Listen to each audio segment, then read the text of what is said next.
Welcome everybody to our session, to our panel discussion. My name is Matthias. The title of our session is Dive into our techie world of opportunities.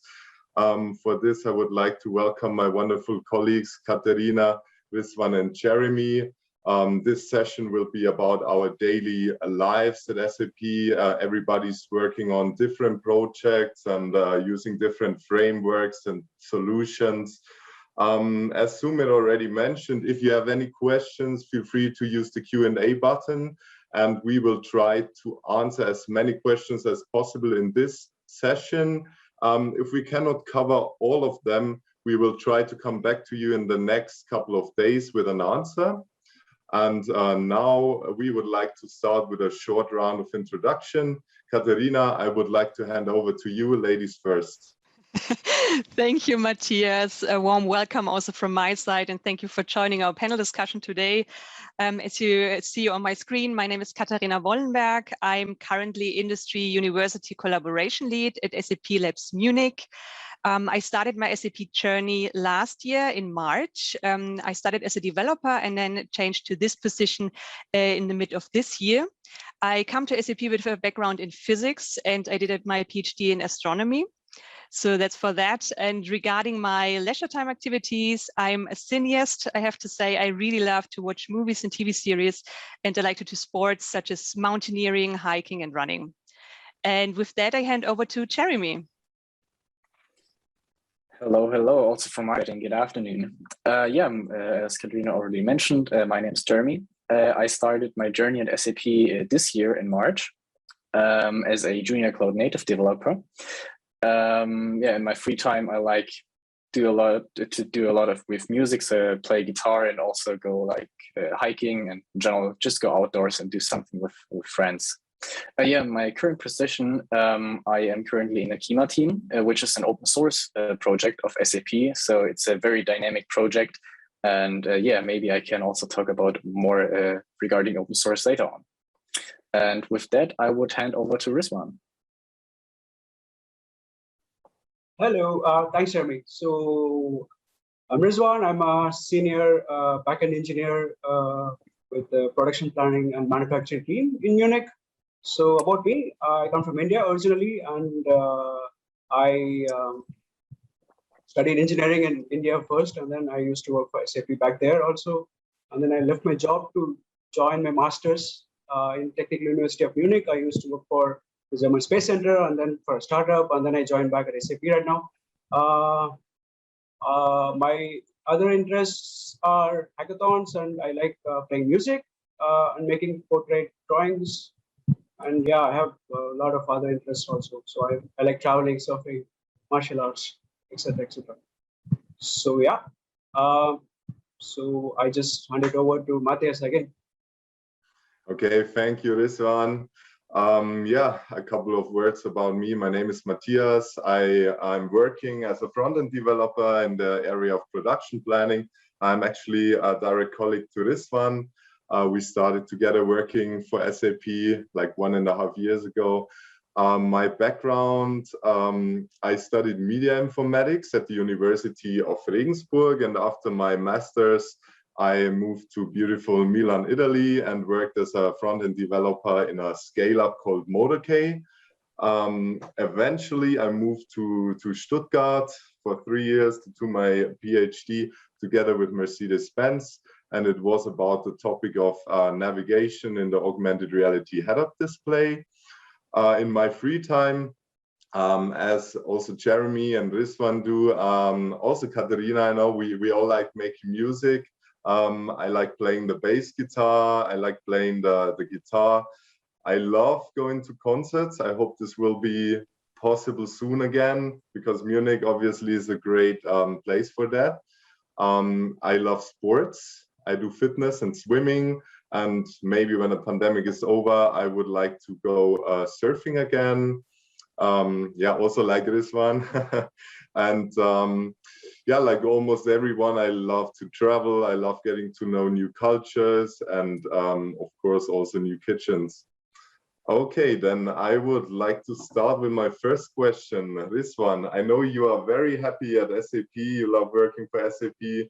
Can you tell our audience why you chose this company? Okay, so really interesting question, because I used to work for SAP back in India also.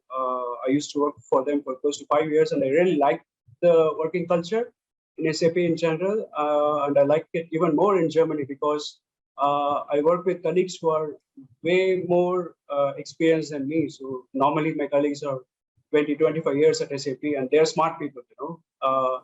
And if a company could keep these smart people for this long, that means that they're doing something right. So one thing is I learn a lot every day, and not just me getting inputs from them. If I have a suggestion, I give it to them. They always take it, and that's that. I feel included. So I just joined the company 1 year ago, and if I have a suggestion, the team just takes it, and then they give me credit. And I really like working in such a culture. And yeah, work is never a stress for me, at least.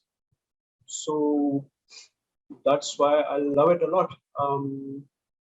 Yeah, and let me hand it over to our coolest and junior most colleague here. So Jeremy, how does your typical workday look like, and what do you like about working for SAP? Yeah, thanks. How does my typical workday look like? To be honest, in the current situation, it's very dynamic because we are not far away from a big release from open source software. So a major release is coming. So if we have a lot to do, but in general, what my current day looks like, I start like usually at 8 a.m. in the morning, but to be honest, I'm one of the earliest guys in the virtual office, let's say it in this way, in the current situations, and start reviewing some others' code, because we do not like knowledge silos. We always try to share our knowledge in the whole team, so everyone is expert of each of our components in our project, which can also be sometimes stressful because we have a huge project, but that's a lot of fun. You always learn new things, and you also teach other colleagues how something works, and yeah, you never stop learning every day, and that's pretty much insane, to be honest. And yeah, and then I code the whole day. Since full-time developer in my current team, I develop a new component, so we have a lot to come up with new architectures and implement them. And yeah, but it can be different every day, and it could be switched up tomorrow because of our dynamic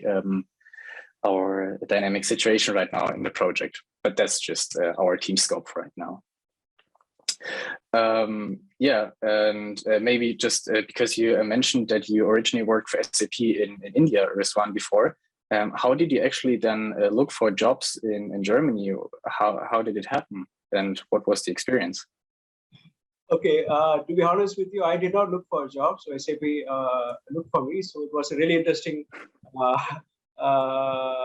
event, which made me join SAP back again. So I was working for a startup in Munich, and it was doing pretty well. But during Corona, I mean, like with a lot of startups, and my startup was also, it was taking a lot of hit, and it was not doing that well.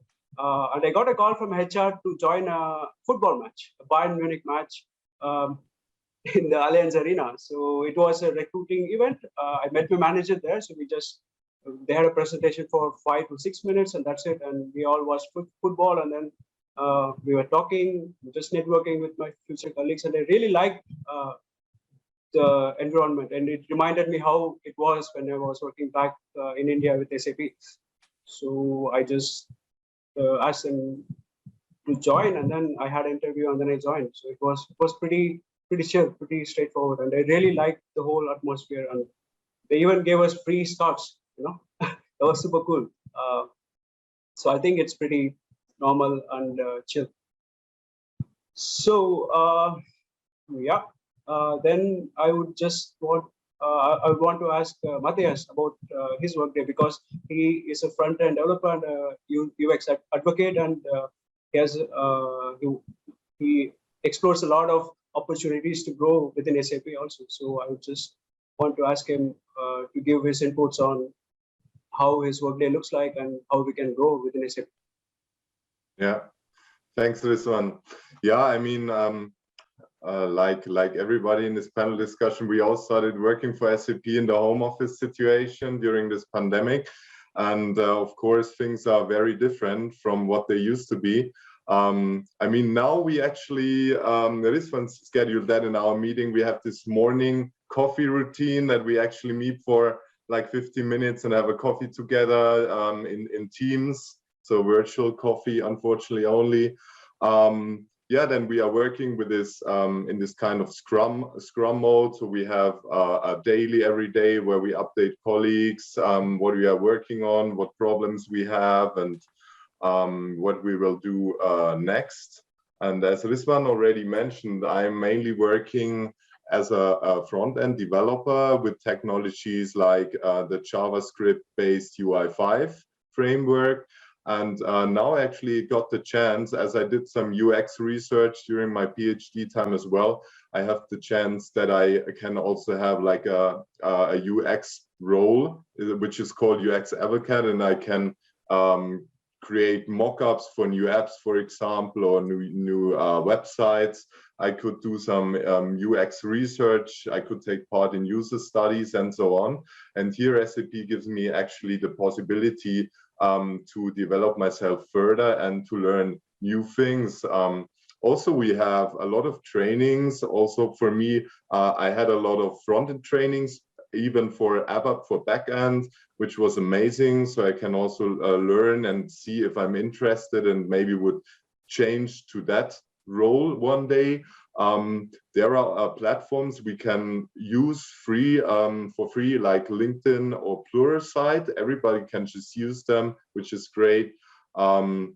Yeah, there is a so-called fellowship, which one can do, which is about changing the job for a couple of months. So you could even go abroad, and you could say, I've always been interested, for example, even in controlling, and I would like to see how that is for a couple of months. And you could even go abroad and work in other countries, which is amazing, while you still stay in your team and you still have your current position. Yeah, and because I was talking about changing positions and seeing different roles in SAP, Katarina, we worked together in the past, and now you changed to project management. Maybe you can tell a little bit about that. Yeah, sure, Matthias. It's a good point. So yeah, as I said, I started as a developer in the same team with Riswan and Matthias, and now I work in strategic project management. So in general, what I really like about SAP is that there is some fluidity and flexibility in how to create or orient your career path. So for example, like in development, typically when you come with a technical background or a background in natural science, it's very natural also to start as a software developer. But then you can decide, okay, do I want to become an expert, a technical expert? Then you can go into the pathway of a development expert or software architect. But you can also decide, okay, I want to work more with customers, have a customer-facing role. So then you can decide to go towards a product owner development, which is also a part of a development team. You could become a project manager, as I did, or also a SAP consultant. And then, of course, if you want to become a manager, you can also become like a people manager, an HR manager, where you are a manager of a development team, then, for example, and you can also decide to go further and become like an executive manager. So there is like lots of possibilities, and this is like just some examples for the development area. Like speaking of my specific position, so when I heard about the position that I am in now, and about the descriptions, I really thought that this is a very nice fit for me, because they were looking for someone who brought experience from academic research, which I gained during my PhD, and also from also for experience from SAP development, so working as a developer. Because basically what I do now is I build bridges between SAP development teams and research teams at the university.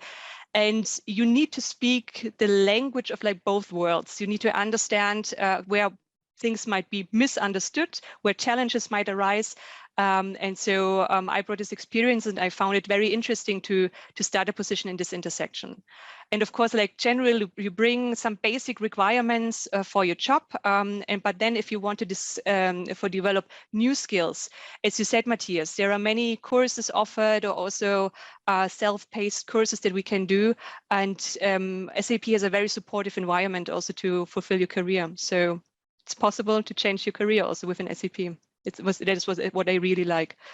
Yeah. I mean, Matthias, you also mentioned, the thing is actually, I started still in the time before the lockdown, the first lockdown, to be honest. So I had an office experience for 2 weeks.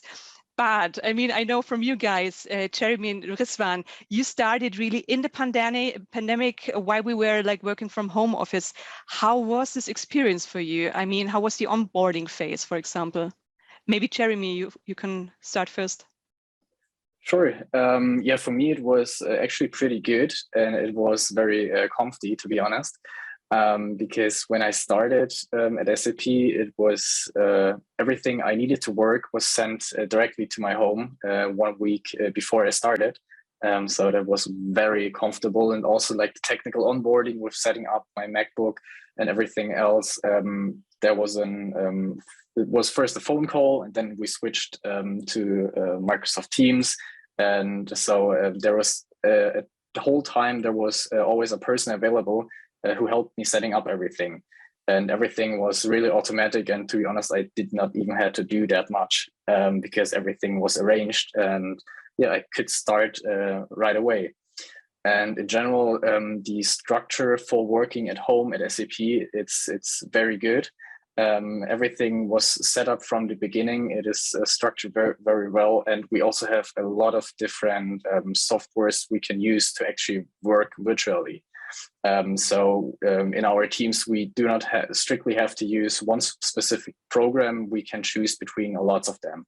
And that's very nice. So every team can adapt to whatever they like and how they want to work.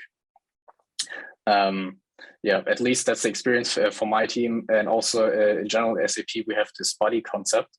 So as a new joiner, everyone gets a buddy assigned, which is very nice. And also this buddy, like 50% of his work time or her work time will then just be there for being a buddy. And that's very nice. So the buddy has like always time to help you out, to introduce you into your project and everything else. And since I started, I've been buddy for 3 or 4 times.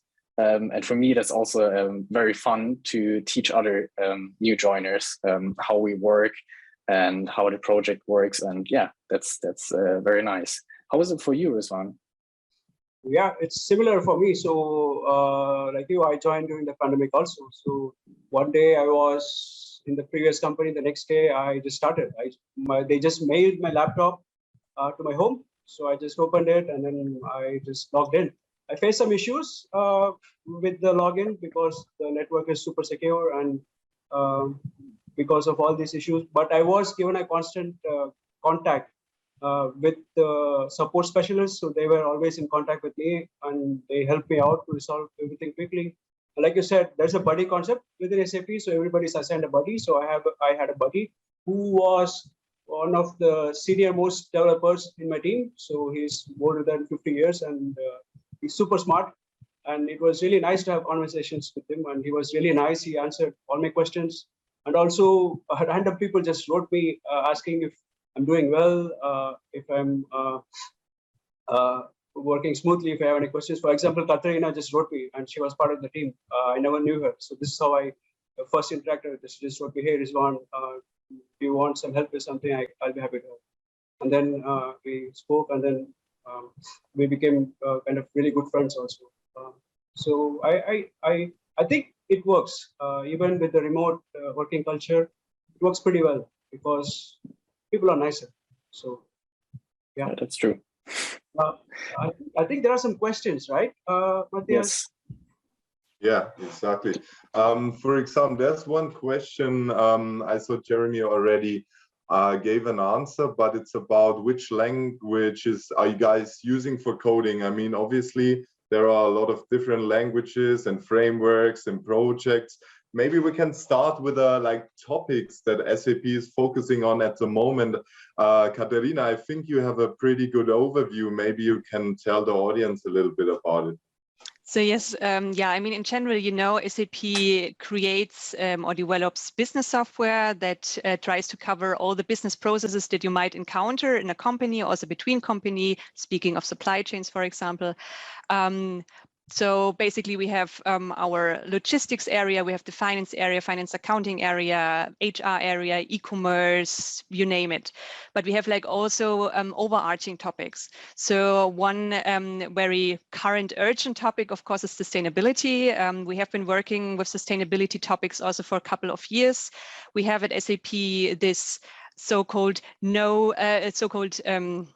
zero strategy, in the sense of that we want to create a software that supports zero emissions, zero inequality, and zero waste, meaning we have some applications that, for example, manage carbon footprints. We work on also including ideas from circular economy within our supply chain area, so that we reduce or diminish waste that might occur during supply and production work. And then zero inequality comes into play, for example, when we look into AI. So we have colleagues who work with AI and also think about, okay, how can we make AI results explainable also to our customers? For example, in the sense that, of course, we want to understand how can we understand the results, and some of the customers, they don't have their own data science departments, so we need to find a way how to communicate the results that we get from our AI applications to them. What also comes into play here is, of course, AI, as you might know, can be biased if it is not trained well. So our colleagues have also looked into how can we train our AI methods best, that they don't that they are not biased. But of course, I mean, we are interested in so many like cutting edge technologies. I mean, we have specific research groups, research teams that read papers, research papers, and they think about how can the ideas that come up that are cutting of edge, that are like directly coming from universities, how can they be used in our company? How can we improve with these new ideas, our existing solutions, and how can we innovate new ones? I mean, one of these like trendy topics is also quantum computing. So we even like have research teams who think about how can we leverage the power of quantum computers for our solutions. And since I also saw some of the questions in the chat, so speaking about the languages that we use. So I mean, I know from you guys, you use ABAP, you use different UI5, for example, in the front end. The AI people, they use Python, of course. We have other back-end languages such as C#, C++. So it really depends on in which area and which application you're working on regarding the different programming languages. I mean, Jeremy, what is the language that you mainly use? We only use Go, to be honest, because that's like the standard in the cloud native world, even though Kubernetes is completely written in Go, and Go is one of the fastest languages regarding cloud native, and that's why we use it. There are some also similar languages we could use, but we stick to the main language, which every big cloud native open source project is currently using. And speaking of this, there is a question in the chat I really want to answer. Sure. Maximilian asked if we do believe if open source project will be the future for innovation, since this allows cross-company collaboration. In my opinion, yes, and to be honest, I hope so. Because right now the Kima project is an open source project where we also collaborate with a lot of other open source projects, and we build other open source projects into our project. And those are tons of different companies, and we just we work with them together to come up with the best solution. They try to fix stuff of our project, we try to fix stuff of their project. So it's a really hand-in-hand project with a lot of different teams from a lot of different companies around the world. And that's very nice. And we also always have the opportunity to search for new open source project, which we may work together. And this is just, I mean, if I find something interesting, which could be suitable for us, I can just talk to the team, we talk together, and then we may work together with the team. And that's very nice, very handy. And yeah, so in my opinion, yes. And to be honest, I hope so that it will be. And maybe also a question to Rizwan. What are the pros and cons working at a startup and working at SAP? Yeah, I was just writing an answer for that. So generally startups are small, right? So you would be required to fill in a lot of roles, right? So usually a startup has 10, 12 people, and you would have to take up every single role. For example, if you are a front-end developer, you might have to build the back-end also, and vice versa. And you might have to fill in the shoes of a program manager, project manager, etc., etc. That's really good to learn, but it's super stressful, right? And it also depends on how much invested you are with the startup. So if it is your own startup, then sure, you will be very willing to do all this. But after a while, there is a high chance of a burnout. So that's a very real danger with the startups. And it's high risk, high return, let's say. But with bigger companies like SAP, you get stability, sure. And the roles are normally very well defined. So if you're a front-end developer, you would very rarely do back-end work and vice versa, right? So your roles are very well defined. And in a larger company, you always have a lot of more opportunities also. For example, we have hackathons like Matthias said, fellowship. So you are working somewhere, you go to a different country, and then you could work from there. And of course, startups also have a lot of flexibility, but SAP also has a lot of flexibilities. For example, right now I'm in India, so I'm with my parents. So I was just visiting them, and I could work from here. So, which is also possible in startups, but in some large companies, it's not allowed, but SAP allows it, which is still cool. So these are some pros and cons which I could think about from startups to a bigger company.